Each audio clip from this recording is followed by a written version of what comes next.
एक दफा का जिक्र है, चमक दमक की एक बहुत ही खूबसूरत बादशाहत थी जिसका नाम था खुरोमा। इस बादशाहत में हर चीज रंगों से बनी थी। दरिया नीलम के पानी से बहते थे, दरख्तों के पत्ते जमुर्द के थे जो जैंकारती थे, और फूल सूरज और याकूत के रंगों में खुलते थे। इस बादशाहत के दिल में एक शहजादी रहती थी, शहजादी रोज़िटा। वो कोई आम शहजादी नहीं थी। उनके पास एक खास तोहफा था, एक नरम छूने और एक प्यारी सी बात से वो फीके पड़ गए रंगों को दोबारा चमका सकती थी। लेकिन एक दिन एक बड़ा सा बदमिजाज सुरमई साया जिसका नाम था मारुक खुरोमा की बादशाहत में आ घुसा। मारुक को रंगों से सख्त नफरत थी। इसे लगता था कि रंग बहुत तेज और बहुत खुशकुन है। इसने एक जोरदार सांस लिया और पूरी बादशाहत के सारे रंग चूसना शुरू कर दिए।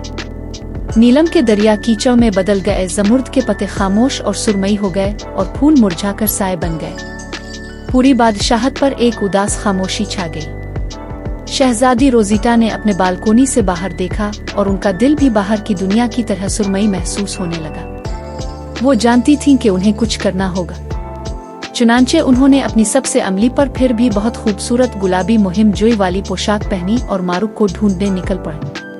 उनका सफर उन्हें विस्प्रंगर वार्ड्स ओ के जंगल में ले गया जो अब सुरमई डालियों का एक गदमद जाल था। एक छोटी कांपती हुई आवाज बोली, ओ शहजादी, मेरा गाना गायब हो गया है। ये एक छोटा सा गाने वाला परिंदा था जिसका नाम था पपे, जिसके पर कभी गर्मियों के आसमान के रंग के हुआ करते थे लेकिन अब मिट्टी के रंग के हो गए थे।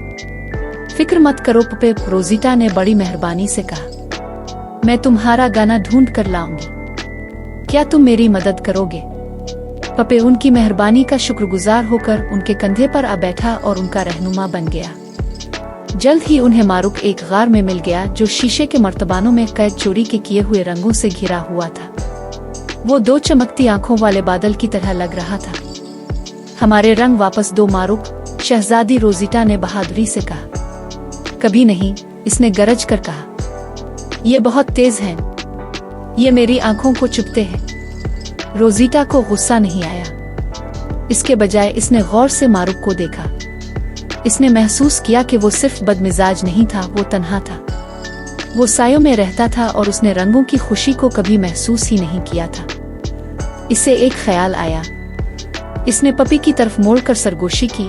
हमें इसे वो दुखाना होगा जो वो खो रहा है। वो आहिस्ता आहिस्ता मारुक के पास गई। तुम्हें रंग चुराने की जरूरत नहीं है, इसने नरमी से कहा।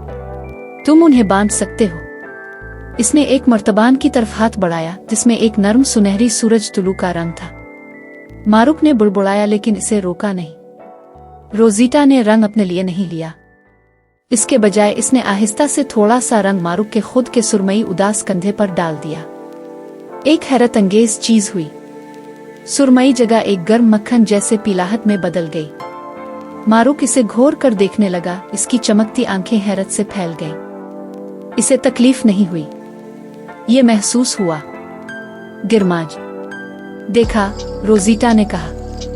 ये एक नए दिन का एहसास है जिसमें उम्मीदों की भरी हुई है। फिर इसने गहरे लेस्बुज रंग का एक मर्तबान लिया जो जंगली तालाब के रंग जैसा था। इसने एक कतरा इसके दूसरे हाथ पर गिराया। ये एक ठंडी पुरसुकून लहर की तरह फैल गया। और ये, इसने कहा, सुकून और एक पारामिन लम्हे का एहसास है। मारुक खामोश था, अपने अब रंगीन हाथों को देख रहा था। फिर छोटे पपे ने बहादुर महसूस करते हुए एक चमकदार खुशकुन सुर्ख रंग के मर्तबान के पास हो गया। यह कहकहे और मोहब्बत का रंग था। अपनी चूंच के एक टुकड़े से इसने थोड़ा सा रंग मारुक के सर पर डाल दिया। एक खूबसूरत सुर्ख धब्बा उसके संडे पर आ गया। मारुक ने गुरवाना नहीं। इसके होंठों से एक छोटी सी आवाज निकली। ये एक गोयगड़ाहट की तरह शुरू हुई लेकिन फिर ये एक किदकिदाहट में बदल गई। किदकिदाहट कहकहे में बदल गई। लगता था जैसे सुर्ख रंग इसे गुदगुदी कर रहा हो। रोज़िटा मुस्करा दी। और ये खुशी की आवाज है। इसने सारे मर्तबान खोल दिए। रंग सिर्फ वापस अपनी जगह पर ही नहीं गए, वो मारुक के गिर्द एक खूबसूरत नाचती हुई कौस कज़ा बनकर घूमने लगे। इसे पीली, नीली, सब्जी और सुर्ख धारियों में रंग दिया। अब वो मारुक दी गिलोअम नहीं रहा था, वो मारुक दी मुरोले सा था। जैसे ही रंग वापस खुरोमा की बादशाहत में बहने लगे, ये पहले से कहीं ज्यादा खूबसूरत हो गए। دریا بہتے ہوئے گانے لگے، پتے ایک خوشکن دھن بجانے لگے اور پھول نئے ناقابل یقین نمونوں میں کھلنے لگے۔ ماروک نے وہیں رہنے کا فیصلہ کیا، اب سایوں کے اپنے علم کو رنگ چرانے کے لیے نہیں بلکہ بادشاہت کے تھکے ہوئے جانوروں کے لیے خوبصورت آرام دہ چھاؤں بنانے کے لیے استعمال کرنے لگا۔ اور شہزادی روزیٹا پپے کے ساتھ پہلے سے کہیں زیادہ پیاری ہو گئیں، نہ صرف رنگوں کو جوڑنے کے لیے بلکہ ایک تنہا دل کو جوڑنے کے لیے۔ اور اس دن جب بھی اب طوفان کے بعد آسمان پر قوس قزح دیکھیں تو جان لیجئے گا کہ یہ شہزادی روزیٹا اور ان کے دوست ماروک ہی ہے، جو سب کو یاد دلا رہے ہیں کہ تھوڑی سی مہربانی دنیا کے سارے رنگوں کو واپس زندگی میں لا سکتی ہے۔ ختم شد۔